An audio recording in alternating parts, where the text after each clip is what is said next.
একমাত্র আল্লাহর কাছে চাইতে বলতেছি। এই চাঁদপুরে যে গত সপ্তাহে ঘটনাটা হলো, একজন বয়োজ্যেষ্ঠ মুরব্বী আলেমের উপরে একজন বেদাতি কবর পূজারী সে কি করলো, হামলা করে দিল। কেননা সে বলছে রাসূল সাল্লাল্লাহু আলাইহি ওয়াসাল্লামের মিলাদ সম্পর্কে কথা বলেছেন, যে মিলাদ কিয়াম কোরআন হাদিসে নেই।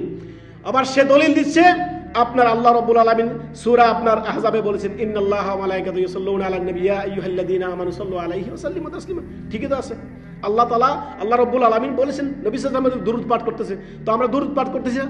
প্রত্যেক ফরজ সালাতে আমরা নবী সাল্লাল্লাহু আলাইহি ওয়াসাল্লামের দুরূদ পাঠ করি। যখনই নবী সাল্লাল্লাহু আলাইহি ওয়াসাল্লামের নাম আসে সাল্লাল্লাহু আলাইহি ওয়াসাল্লাম বলতেছি, প্রত্যেক সময় আমরা নবী সাল্লাল্লাহু আলাইহি ওয়াসাল্লামের সালাতু সালাম পেশ করতেছি।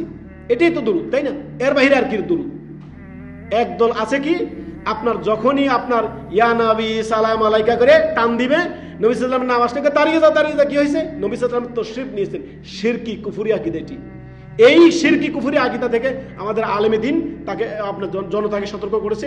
এই কারণে তিনার উপর আক্রমণ করে দিয়েছে এই বিদআতপন্থী কবর পূজারী, একদম কবর পূজারী এরা।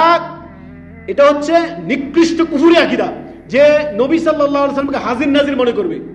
রাসূলুল্লাহ সাল্লাল্লাহু আলাইহি ওয়াসাল্লাম ইন্নাকা মাইয়াত ওয়া ইন্নাহুম মাইয়াতুন, আল্লাহ তাআলা স্পষ্ট কোরআনে বলে দিয়েছেন, হে মহান নবী মুহাম্মদুর রাসূলুল্লাহ সাল্লাল্লাহু আলাইহি ওয়াসাল্লাম, আপনার পূর্বে যারা আসছে তারা মৃত্যুবরণ করেছে, আপনিও মৃত্যুবরণ করবেন। মা আয়েশা রাদিয়াল্লাহু তাআলা বলছেন, মা তান নবী সাল্লাল্লাহু আলাইহি ওয়াসাল্লাম, রাসূলুল্লাহ সাল্লাল্লাহু আলাইহি ওয়াসাল্লাম দুনিয়ার হায়াত থেকে তিনি মৃত্যুবরণ করেছেন। কবরের জীবনে তিনি কবরের হায়াতে বারজাকে রয়েছে। দুনিয়ার হায়াত আর কবরের হায়াত একরকম নয়। বারজাকের জীবন এটা আমরা জানি না, এটা ওয়ালা কিল্লা তাশউরুন, আমরা জানি না এটা ওই হায়াত সম্পর্কে।